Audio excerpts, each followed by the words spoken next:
Baik, kali ini kita akan membahas bagaimana cara melakukan pengujian validitas dan juga reliabilitas ya dengan menggunakan program SPSS. Nah, pada dasarnya pengujian validitas dan reliabilitas ini diwajibkan sebagai salah satu uji kualitas data ketika memang data yang diperoleh melalui sumbernya secara langsung atau kita sebut sebagai data primer. Nah, di sini ada contohnya di mana di sini saya meneliti terkait dengan pengaruh sosialisasi, sanksi pajak, pelayanan terhadap kepatuhan wajib pajak. Jadi di sini kalau kita lihat ada 3 variabel independen ya, atau variabel yang mempengaruhi sosialisasi, sanksi pajak, pelayanan. Dan ada satu variabel yang dipengaruhi atau variabel dependen berupa kepatuhan wajib pajak. Nah, di sini sudah kita rekap ya terkait dengan kuesioner yang kita bagikan. Kurang lebih di sini ada 62 responden, di mana dari 62 responden ini telah menjawab pertanyaan-pertanyaan di masing-masing variabel. Nah, kita akan melakukan pengujian validitas.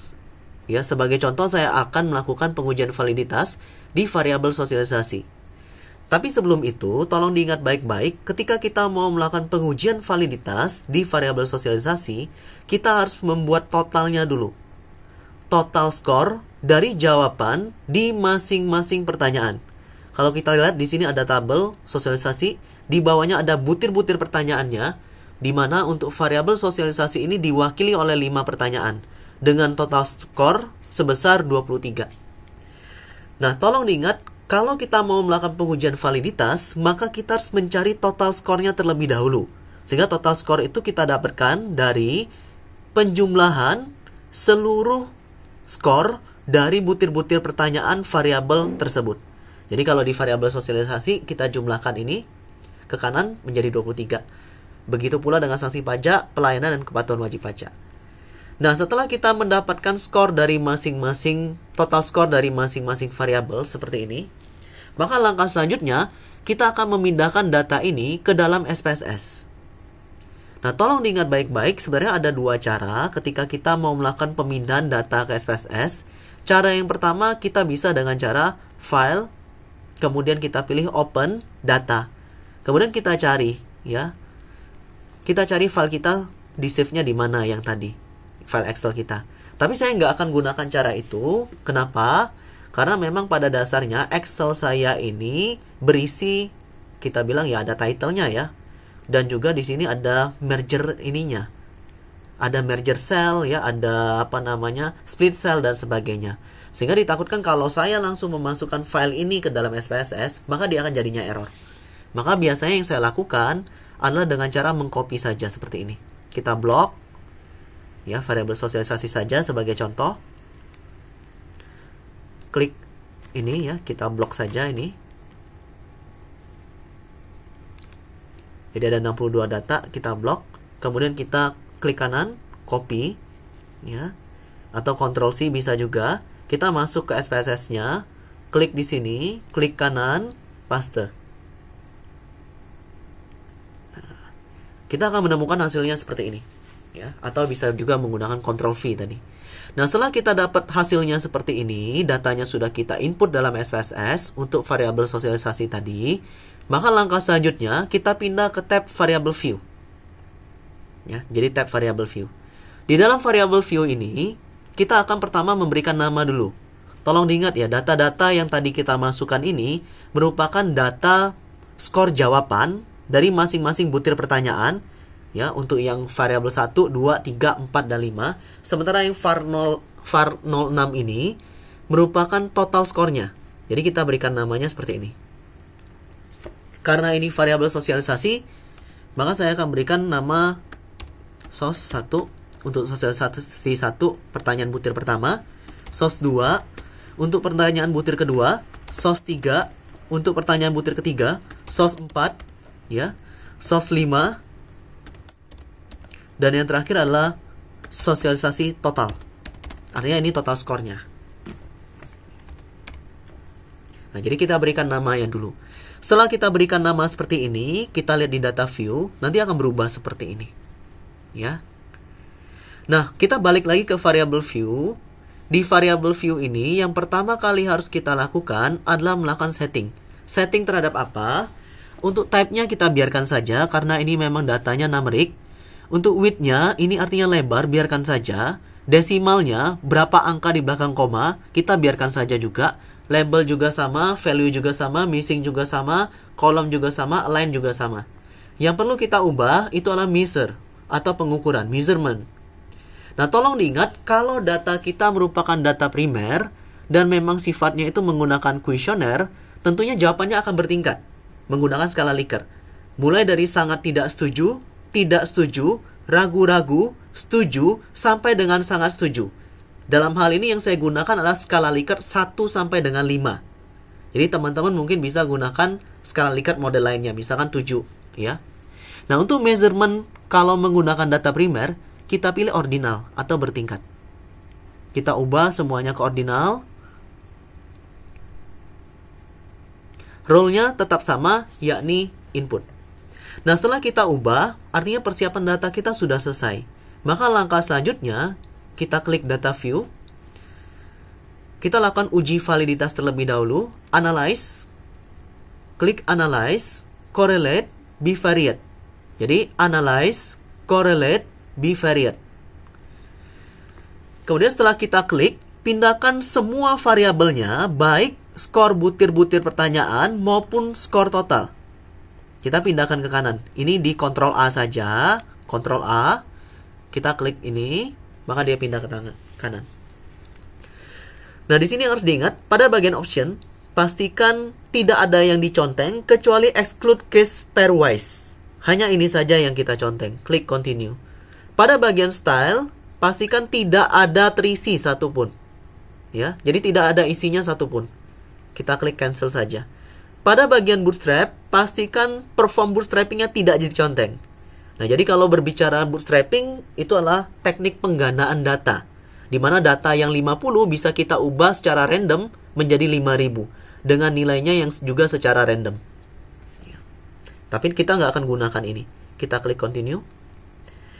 Correlation, coefficient, percent tetap, total tetap seperti biasa, flag significant juga kita conteng. Setelah selesai, kita klik OK. Nanti keluar hasilnya seperti ini. Nah, untuk melihat apakah data yang kita buat itu valid, ya, data yang kita peroleh itu valid atau tidak valid, maka ada dua cara. Ya. Tapi sebelum melihat itu, kita pastikan dulu bahwa data yang diolah oleh SPSS kita sudah sesuai dengan data yang kita input. Caranya dengan apa?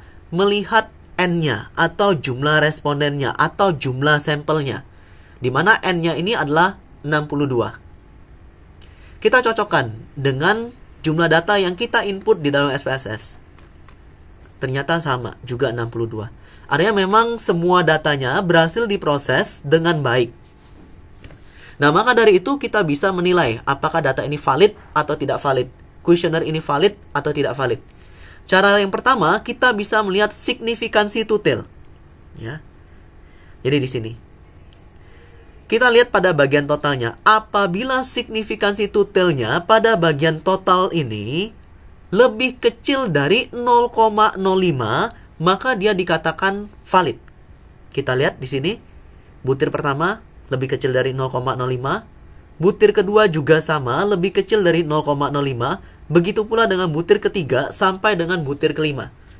Artinya memang seluruh pertanyaan dalam variabel sosialisasi bisa dikatakan valid kalau kita menganalisisnya berdasarkan signifikansi total. Cara yang kedua, kita bisa membandingkan antara R hitung dengan R tabel dengan melihat Pearson correlation yang ini. Jadi ini adalah Pearson correlation.